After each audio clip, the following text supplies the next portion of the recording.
प्यारे बच्चों, यही आपके पास मिड टर्म एग्जाम 2025-26 का हिंदी क्लास 8 का पेपर है। साथ में इसका सॉल्यूशन आंसर की भी आपके साथ शेयर करेंगे। तो देखते हैं कि पेपर किस तरह से आया था और इसके आंसर आपको कैसे लिखने हैं। अगर आपको चाहिए 60 में से 60 तो वीडियो को एंड तक जरूर देखिएगा। अगर आपने ये पेपर दे दिया है तो आप आंसर चेक कीजिए, अदरवाइज नेक्स्ट ईयर आपके लिए सैम्पल पेपर भी बहुत यूज़फुल रहेगा। तो 60 नंबर का पेपर होता है, 2.5 घंटे का पेपर है। पहला प्रश्न आपके पास है अनरीड पैसेज, यानी कि एक ऐसा पैसेज है जो आपके सिलेबस में तो नहीं है लेकिन हिंदी का है। तो आइए देखते हैं यहाँ पर जो प्रश्न में आपको सांभर और जो दक्षिण भारत का जो लोकप्रिय व्यंजन है उसके बारे में आया था। सांभर या सांबर भारत का एक पारंपरिक और लोकप्रिय व्यंजन है। यह दाल और कई प्रकार की सब्जियों को मिलाकर बनाया जाता है। ये एक पैसेज है और पैसेज के अकॉर्डिंग आपको आंसर छांटने होते हैं। तो मैं चाहूँगा कि एक बार हम इसे पढ़ लें ताकि आपको इजी रहेगा। इसमें खास तौर पे अरहर दाल, टमाटर, कद्दू, भिंडी, हरी मिर्च, इमली और मसाले डाले जाते हैं। यह खाने में खट्टा और तीखा और बहुत ही स्वादिष्ट होता है। तो ये पेपर में भी आया, इसका स्वाद कैसा होता है तो आप यहाँ से ही समझ सकते हैं। सांभर को आमतौर पे इडली, डोसा, चावल और बड़े के साथ खाया जाता है। ये भी इसमें प्रश्न है कि सांभर को किसके साथ खाया जाता है।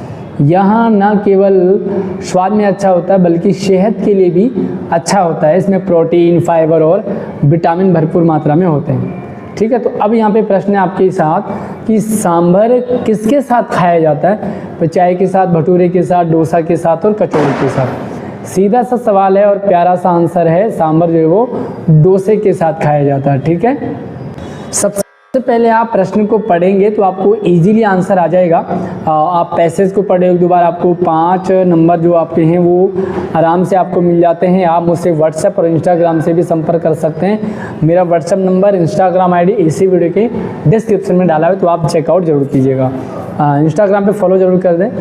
गद्यांश के अनुसार सांभर का स्वाद कैसा होता है। अगला सवाल है कि भाई गद्यांश के अनुसार स्वाद कैसा होता है, तो इसका है खट्टा और तीखा।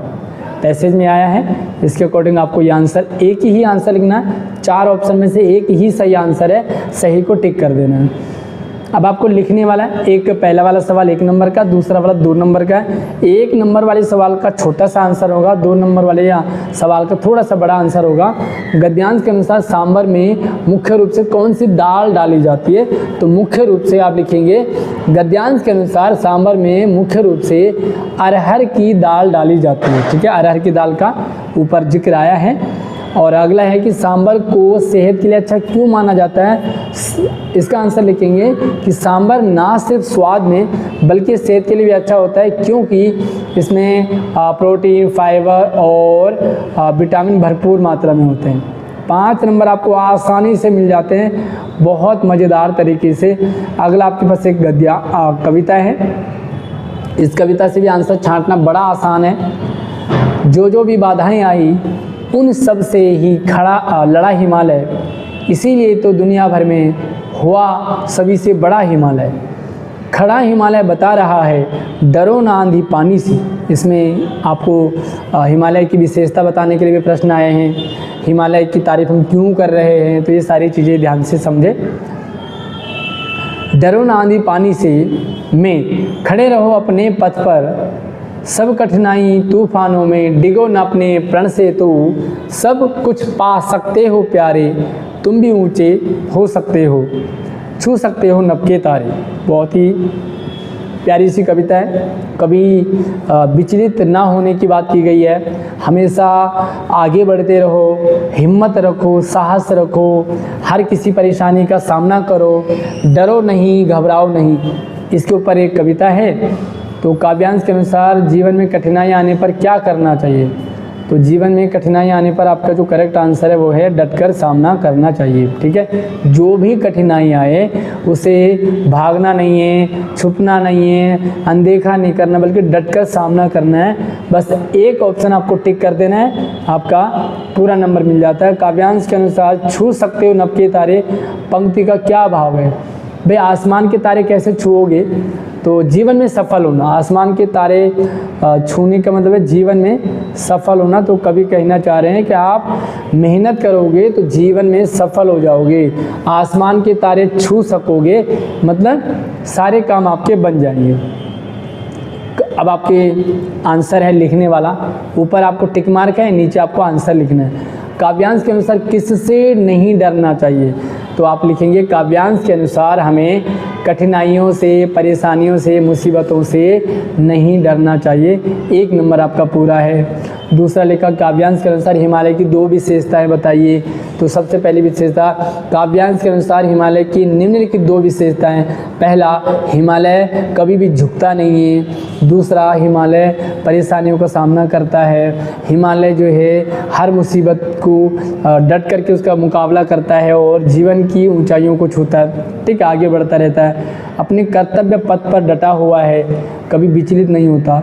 बहुत प्यारा सा सवाल, प्यारे से आंसर। ग्रामर के 10 नंबर आपको, पूरे 10 नंबर मिलते हैं बहुत मज़ेदार तरीके से आपको। नेक्स्ट ईयर आप 9th क्लास में जाएंगे। हमारे चैनल को सब्सक्राइब कर लो, वीडियो को लाइक कर लो, लाइक के साथ साथ हाइप भी कर देना, क्योंकि 9th क्लास में भी आपका ये हमारा सफ़र ऐसे ही चलता रहेगा और आपको बहुत अच्छी चीज़ें हमारे चैनल पे मिलती रहेगी।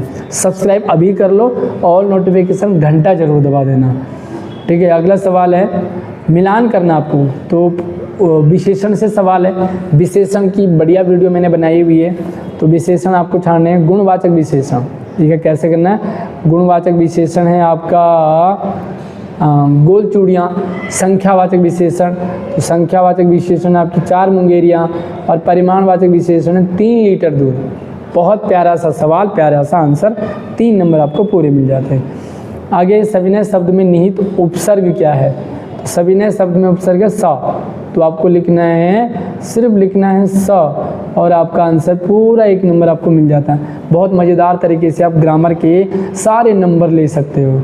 अगला सवाल है मेरा मन कभी कभी बैठ जाता है। दी गई पंक्ति में क्रिया शब्द पहचानिए।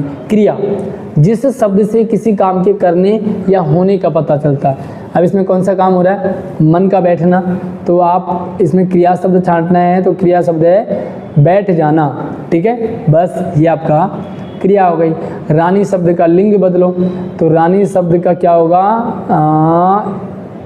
राजा, सॉरी, तो रानी शब्द का लिंग बदलेंगे तो राजा, ठीक है। अब एक सवाल आपके लिए है, मैं आपके लिए सवाल छोड़ रहा हूँ। भाई का लिंग बदलो, भाई का लिंग बदलेंगे तो आंसर क्या आएगा?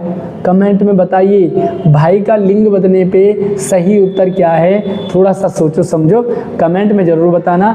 अपना नाम, अपने स्कूल का नाम भी ज़रूर मेंशन करें। हमारी वीडियो आप कौन से स्कूल से देख रहे हैं। दुग्ध शब्द का तद्भव, तो दुग्ध तद्भव यानी कि तत्सम तद्भव, तो दुग्ध बोलते हैं दूध को, तो इसका करेक्ट आंसर है दूध। बेईमान शब्द का विपरीत यानी कि विलोम शब्द, तो बेईमान शब्द का विलोम है ईमानदार, ठीक है। इस तरह से आप ईमानदार लिखेंगे। और अगला है बदलू लाख से रंग बिरंगी गोलियां बनाता था। रेखांकित का वचन बदलो। अब जो यहाँ पे गोलियां शब्द है ना, ये बहुवचन है। गोलियां, बहुत सारी गोलियां। अब आपको इसे एक वचन में बदलना है, तो एक वचन में क्या लिखेंगे? गोली। बहुत प्यारा सवाल, बहुत प्यारा आंसर, गोली लिखेंगे आप, ठीक है। बहुत सारी गोलियां, एक गोली। सुख दुख में कौन सा समास है? तो आपको पता है सुख दुख में हमारा है द्वंद्व समास। बस प्यारे प्रश्न का प्यारा सा छोटा सा सवाल, आंसर। अब आपको एक पैसेज है जो कि आपके बसंत से लिया गया है, और इस पैसेज को पढ़े, इससे रिलेटेड आपको यहाँ पे आंसर छांटने हैं। अब ये पैसेज मैं आपको पढ़ूंगा नहीं, आप एक बार पढ़ लीजिए, क्योंकि आपके चैप्टर से है कि बुराई में रस लेना बुरी बात है, अच्छाई में उतना ही रस लेकर उजागर ना करना और भी बुरी बात है। अब मैं इसे पूरा नहीं पढ़ूंगा, आप मुझे कमेंट में ज़रूर बताना कि ये वाला पैसेज किस पार्ट से लिया गया है। वीडियो को लाइक और हाइप जरूर करें। देखते हैं कि हमारी वीडियो में कितने लाइक आते हैं और कितने पॉजिटिव वाले बच्चे हमारे चैनल पे आते हैं। तो अपना नाम ज़रूर लिखें जितने बच्चे लाइक करते जा रहे हैं, ठीक है। तो ये चैप्टर का नाम कमेंट में रखेंगे, और इससे रिलेटेड आपके सवाल हैं। 5 प्रश्न आपको मिलते हैं। गद्यांश के अनुसार सबसे बुरी बात क्या है? सबसे बुरी बात है बुराई में रस लेना, अच्छाई को उजागर न करना। सबसे अधिक बुरी बात, ये ध्यान रखना, सबसे अधिक बुरी बात। तो गद्यांश के अनुसार सबसे अधिक बुरी बात है अच्छाई को उजागर ना करना। भाई बुराई में रस लेना तो बुरी बात है, लेकिन अच्छाई को उजागर न करना और भी बुरी बात है। ठीक है, तो आपका आंसर, बाकी जो भी डाउट हो तो आप कमेंट में मुझसे डाउट भी पूछ सकते हो। सैकड़ों घटनाएं का अर्थ क्या है? सैकड़ों घटनाएं मतलब 100 से अधिक घटनाएं, है ना, 100 से अधिक घटनाएं, सैकड़ों घटनाएं होती है। गद्यांश के अनुसार लेखक से क्या गलती हो गई? लेखक से क्या गलती हो गई? तो लेखक जो है वो 90 रुपये अधिक दिए गए थे, है ना। 100 का नोट दे दिया, 10 रुपये देने थे, 100 का दे दिया तो 90 रुपये ज़्यादा दे दिए। अब ये जोड़ घटाने भी आपको आने चाहिए। देखो गणित का सवाल आ गया। टिकट बाबू का अतिरिक्त रुपये लौटा देना किस गुण की ओर इशारा करता है? टिकट बाबू ढूंढते ढूंढते पैसे वापस लौटा गया। क्या लगा आपको? टिकट बाबू कैसा आदमी है? बेईमान, ईमानदार आदमी है। ठीक है, अगला है आपको कुछ प्रश्न हैं, 3 प्रश्न है, 3 में से 2 के आंसर देने। पाठ लाख की चूड़ियाँ में बदलू को विवाह के अवसर पर मिलने वाली किन्हीं 2 चीज़ों का नाम लिखेंगे। तो आप लिखेंगे पाठ लाख की चूड़ियाँ में बदलू को विवाह के समय मिलने वाली चीज़ें, जैसे खूब सारा अनाज, खूब सारे कपड़े और गहने वगैरह उसे मिल जाते थे। कोई सी भी 2 चीज़ लिख दोगे आपका आंसर पूरा हो जाएगा। पाठ बस की यात्रा में बस के कौन कौन से हिस्से खराब थे? किन्हीं 2 खराब हिस्सों के नाम बताओ। तो पूरी बस ही खराब थी, है ना। अब क्या क्या बताओगे? बस की स्टीयरिंग खराब थी, बस की टंकी खराब थी, बस के टायर खराब थे, बस की सीटें खराब थी। सारा आपको इसे 2 चीज़ बता दोगे। इनके अलावा और कौन सी चीज़ खराब थी कमेंट में ज़रूर बताइएगा भाई। आपको मज़ेदार लगा ये वाला चैप्टर? सबसे बढ़िया चीज़ें क्या लगी? देखिए, अच्छाई और सच्चाई से जुड़ी घटनाएं पता चलने पर आपके मन में क्या 2 भाव आते हैं? एक घटना पता चली अच्छाई, एक घटना पता चली सच्चाई। तो अच्छाई और सच्चाई से जुड़ी जब कोई घटना पढ़ते हो आप, भाई आशीष सर बहुत अच्छा पढ़ाते हैं, मेरे लिए कमेंट करते हैं लोग कि आप बहुत अच्छा पढ़ाते हो, बहुत अच्छी मेहनत करते हो। तो जब आपको ये समझ में आता है कि आशीष सर बहुत अच्छी मेहनत करते हैं, बहुत अच्छा पढ़ाते हैं, तो आपके मन में क्या भावनाएं आती हैं, क्या फीलिंग आती है? क्या आता है कि मैं भी आशीष सर की तरह बनूँ? क्या आता है कि मैं आशीष सर से और अच्छा पढ़ाऊँ? क्या लगता है मुझे देख कर कि मैं भी टीचर बनूँ? तो आपको क्या लगता है कि मैं भी ऐसे अच्छे काम करूँ, मुझे भी प्राइज़ मिलना चाहिए, जो लोग अच्छे काम करते हैं उनको शाबाशी मिलनी चाहिए। तो जो भी आपके मन में भाव आते हैं ना, मैं अच्छी हिंदी पढ़ाता हूँ, मैं बहुत मेहनत करता हूँ सच में बच्चों के लिए, तो आपका मेरे लिए क्या फीलिंग आई है कमेंट में ज़रूर बताना। देखते हैं कि कितने बच्चे इस सवाल का सही आंसर लिख पाए, कमेंट में ज़रूर बताइएगा। आगे आपको 3-3 नंबर के 2 सवाल है। 3-3 नंबर के सवालों में कम से कम 2 से 2.5-3 लाइन आप आंसर लिखेंगे बढ़ा चढ़ा के। कांच की चूड़ियों का प्रचलन बढ़ने के कारण बदलू के जीवन में क्या 3 परिवर्तन आए? तो बदलू के जीवन में बहुत सारे परिवर्तन आ गए। कांच की चूड़ियों का प्रचलन बढ़ने के कारण बदलू के जीवन में बहुत सारी परिवर्तन आए। जैसे बदलू का काम ठप हो गया, कांच की चूड़ियाँ बिकने लगी, बदलू को अपनी गाय तक बेचनी पड़ी, उसका घर खर्च चलना मुश्किल हो गया और वो बीमार रहने लगा, उसे खांसी भी होने लगी। 3 बातें बताइए, हमने बहुत सारी बातें बता दी। कंडक्टर के व्यवहार ने लेखक का मनुष्यता में विश्वास कैसे बढ़ाया? क्या निराश हुआ जाए? पाठ के आधार पर बताओ। कंडक्टर ने जब देखा कि बस खराब हो गई, सारे लोग डरने लगे, तो उस समय बस के कंडक्टर ने क्या किया? वो गया, लोगों को लगा कि वो शायद डाकुओं को लेकर के आएगा, अब हम लूटेंगे, हमारे साथ कुछ गलत ना हो। लेकिन देखा बस का कंडक्टर वो तो दूसरी बस लेके आ रहा है, साथ में लेखक के बच्चों के लिए वो पानी दूध वगैरह भी लेकर के आ गया, खाने पीने का सामान भी लेकर के आ गया। तो मनुष्यता में विश्वास बढ़ा, है ना। भाई इंसानियत है, हमें हर बार गलत ही नहीं सोचना चाहिए, समाज में अच्छे लोग भी हैं, है ना। आप सोचो कि क्या स्कूल में टीचर पढ़ाते नहीं, गवर्नमेंट स्कूल में पढ़ाई नहीं होती है? मेरे बारे में सोचो, मैं भी गवर्नमेंट स्कूल में ही हूँ, मैं कितनी मेहनत करता हूँ, आप मेरे वीडियो को देख सकते हैं। तो ऐसा नहीं है, बहुत सारे अच्छे लोग भी हैं, गलत भी हैं, लेकिन अच्छे लोगों की संख्या भी कम नहीं है। पाठ बस की यात्रा पढ़ते समय आपने कौन सा भाव महसूस किया? हास्य या डर। भाई जो बस की यात्रा पार्ट आपने पढ़ा है, उस पार्ट को पढ़ने पर आपको देखो डर लगा या हंसी आई। अब जो भी लगा होगा, या हो सकता है आपको डर लग रहा हो, यार हम मर ना जाएं, सीट हमारे चुभ ना जाएं, कहीं हमारा प्राणांत ना हो जाए, कोई पेड़ हमसे न टकरा जाए, डर लगा।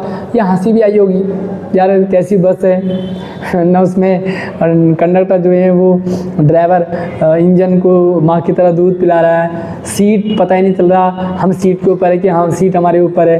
तो ये बहुत सारी हंसी भी है। अब आपको कौन सा लगा वो आपको इसमें लिखना था। बहुत बढ़िया सवाल था। अब आपको कविता है कबीरदास के दोहे हैं कि आवत गारी एक है उलटत होए अनेक, कह कबीर नहीं उल्टी वही एक की एक कबीरा वही एक की एक। दूसरा कि माला तो कर में फिरे जीवे फिरे मुख माही, मनवा तो दहु दिसे फिरे यह तो सुमिरन नाही कबीरा यह तो सुमिरन नाही। दो दोहे हैं, इन दोहों से रिलेटेड कुछ क्वेश्चंस हैं। पहले दोहे में किसके अनेक होने की बात की गई है, तो उल्टत होई अनेक, कौन, गाली। आवत गारी एक है, उल्टत होई अनेक, गाली के अनेक होने की बात की गई है। पहला दोहा हमें डैश को समाप्त करने के लिए प्रेरित कर रहे हैं। तो पहला दोहा हमें कहता है कि भाई उल्टो नहीं, कोई भी मैं गलत कहें तो उल्टो नहीं, जिससे कि विवाद लड़ाई झगड़ा नहीं होगा, विवाद लड़ाई झगड़े खत्म हो जाएंगे। ठीक है। दूसरा है, दूसरे दोहे के अनुसार मन कितनी दिशाओं में घूमता है, तो मनवा दो तो दहु दिशि फिरे, दहु मतलब 10, ठीक है, 10 दिशाओं में। दूसरे दोहे में सुमिरन शब्द का क्या मतलब है, क्या भाव है। सुमिरन मनवा तो दहु दिशि फिरे, या तो सुमिरन नहीं, तो सुमिरन का मतलब होता है ईश्वर की आराधना करना, या तो सुमिरन नहीं। ठीक है। चलिए आगे देखो। अब ये काव्यांश के अनुसार आपको कुछ क्वेश्चंस हैं। कबीर साधु संत सज्जन की पहचान के लिए किसे महत्वपूर्ण मानते हैं और क्यों। साधु संतों की पहचान के लिए वो कहते हैं कि साधु संतों के ज्ञान को पहचानो, उनकी क्वालिटी को पहचानो, उनके अंदर क्या अच्छाइयाँ हैं उन्हें देखो, उनकी जाति धर्म संप्रदाय पे मत जाइए, वो कितना अच्छा दिखते हैं, बेकार दिखते हैं, गाड़ी से आते हैं, पैदल आते हैं, ये मायने नहीं रखता। आपके टीचर कितने अच्छे हैं, कितना अच्छा पढ़ाते हैं, ये मायने रखता है। तो उन्होंने एग्जाम्पल भी दिया है कि भाई तलवार का महत्व होता है, म्यान का नहीं। ठीक है। आपके अनुसार हर परिस्थिति में खुश रहने के लिए मनुष्य में कौन से 2 गुण होने चाहिए। आप हर परिस्थिति में खुश कब रह सकते हो। सबसे पहली चीज़, आपको संतोष होना चाहिए, सेटिस्फेक्शन होना चाहिए। भाई मुझे मोबाइल नहीं मिला, मुझे गाड़ी नहीं मिली, मुझे बाइक चाहिए, मुझे अच्छा खाना चाहिए। जब हम ये सारी चीज़ें सोचते हैं ना, तो हमारा मन दुखी होता है जब नहीं मिलता, और मिल भी जाए तो फिर अगली चीज़ चाहिए हमें। तो संतोष अगर आपको है तो आप सुखी रह सकते हैं। ठीक है। और इसके अलावा और कौन सा गुण जो मनुष्य, आप अपने नेचर को पोलाइट रखें, आप अपने नेचर को बहुत सबके साथ मज़ेदार बन के रहेंगे ना, तो आप सुखी रहेंगे, खुश रहेंगे, आपको देख कर के लोग भी खुश रहेंगे। इसके अलावा आपको कौन सा गुण लगता है जो मनुष्य में होना चाहिए, कमेंट में ज़रूर बताइएगा। भगवान के डाकियों के द्वारा लाई गई चिट्ठियों को कौन पढ़ पाता है, तो आंसर लिखेंगे भगवान के डाकियों द्वारा लाई चिट्ठियाँ पेड़ पौधे पहाड़ बाँचते हैं। ठीक है। अब आपको कुछ लंबे टाइप के प्रश्न आए हैं, 3-3 नंबर के, 2-3 में से 2 ही करने हैं। पक्षी और बादल की तरह लोग एक देश से दूसरे देश बिना पासपोर्ट के पहचान पत्र के क्यों नहीं जा पाते। पहली चीज़ देखो, पक्षी और बादल तो बिना ट्रैफिक के हवा में उड़ के जहाँ मर्जी चले जाते हैं, लेकिन बिना पासपोर्ट पहचान पत्र के लोग नहीं जा पाते हैं, क्योंकि लोगों की चेकिंग होती है। पक्षियों की कोई चेकिंग नहीं है, लोगों की चेकिंग होती है। भाई हर देश की बाउंड्री होती है, इंसानों के लिए बाउंड्री, ये भारत का, ये पाकिस्तान का है, ये इंडिया का है, ये नेपाल का है, भूटान का है, अमेरिका का है। तो एक देश से दूसरे देश में जाने के लिए पासपोर्ट चाहिए, ताकि आपका रिकॉर्ड रहे, कुछ उल्टे काम ना करो आप, है ना। उल्टे काम करोगे तो आप पकड़े जाओगे, इसलिए पहचान पत्र ज़रूरी है। आपके अनुसार आजकल जीवन जीना कठिन है या सरल। अपने उत्तर के पक्ष में 3 तर्क दीजिए। क्या जीवन जीना कठिन है, क्या सरल है? तो आप देख सकते हैं जीवन जीना कितना सरल है। बहुत सारे टेक्नोलॉजी आ गई, नई नई चीज़ें आ गई है ना। आप यूट्यूब से पढ़ सकते हो, मेरे से पढ़ सकते हो, मेरे स्कूल में ना पढ़ने के बावजूद भी आप मुझसे पढ़ सकते हो। अच्छी चीज़ है, जीवन जीना सरल हो गया, लेकिन कठिन भी हो गया साथ में। कितनी प्रॉब्लम्स आ गई हैं, कितनी मुसीबतें आ गई, कितना क्राइम बढ़ रहा है, कितना टेक्नोलॉजी आ गई, उसके कारण लोग स्कैम वगैरह हो रहे हैं। तो आपको क्या लगता है, आसान है या कठिन है? आप अपने लॉजिक में कमेंट में भी ज़रूर बताना कि आपको जीवन जीना आज के टाइम में आसान है या कठिन है। दीवानों की कविता दीवानों की हस्ती में कवि ने अपने व्यक्तित्व के कई गुण बताए। आप भी अपने व्यक्तित्व के कोई 3 गुण बताओ। भाई दीवानों की हस्ती में लेखक ने बोला कि मैं दीवानों की हस्ती हूँ, हमेशा खुश रहता हूँ, लोगों को खुशियाँ बांटता हूँ। आपके अंदर भी कोई अच्छाइयाँ होंगी, आप भी अच्छे हैं। क्यों अच्छे होंगे आप? तो आप अपनी क्वालिटी बताइए, आपके अंदर क्या क्वालिटी है। मैं बहुत अच्छी राइटिंग बनाता हूँ, मेरी बहुत अच्छी लेख है, मैं आंसर जल्दी याद कर लेता हूँ, मैं लोगों की मदद करता हूँ, मैं टीचर्स का सम्मान करता हूँ, मैं मम्मी पापा की हेल्प करता हूँ, मैं दोस्तों के साथ मिलजुल के रहता हूँ। जो भी आपके अंदर लगता है आप वो आंसर में लिखेंगे एंड मुझे कमेंट करके भी बताएं कि आपके अंदर सबसे अच्छी एक क्वालिटी क्या है। अपना नाम अपने स्कूल के नाम के साथ नीचे कमेंट में लिखेंगे। अब आपको रचनात्मक पत्रार का एक विषय पे आपको पत्र लिखना है। 2 टॉपिक दे रखे हैं, आप सुधा है या मोहन है। अपने मित्र को भाई के विवाह के लिए निमंत्रण पत्र देना। आपके भाई की शादी है, अपने दोस्त को इनविटेशन दे रहे हो, तो किस तरह से लिखेंगे वो आप लिखेंगे। दूसरा है आप सुधा सोहन हैं, आपके क्षेत्र किरण नगर में 2 दिन से साफ पानी नहीं आ रहा। अब साफ पानी नहीं आ रहा तो जल बोर्ड को इसकी शिकायत के लिए पत्र लिखेंगे। किस तरह से सेवा में श्रीमान